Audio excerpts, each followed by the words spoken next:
Sian Lim nagbigay ng pahayag sa media matapos ang kanilang breakup ni Kim Chiu.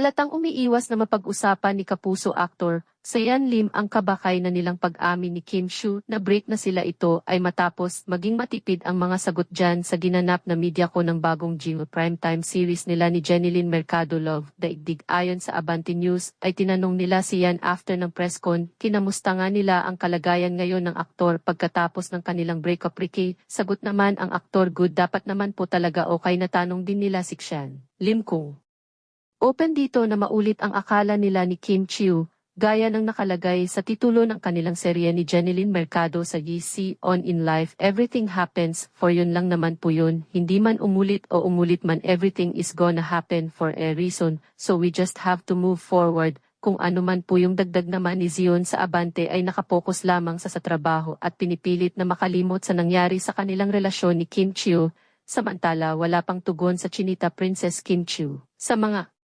pahayag na ito ni Sian Lim sa media, inaasahan naman na hindi na pag-aaksayahan ng panahon ang aktres na mapansin ang mga statement ni Sian Lim after ng breakup nila.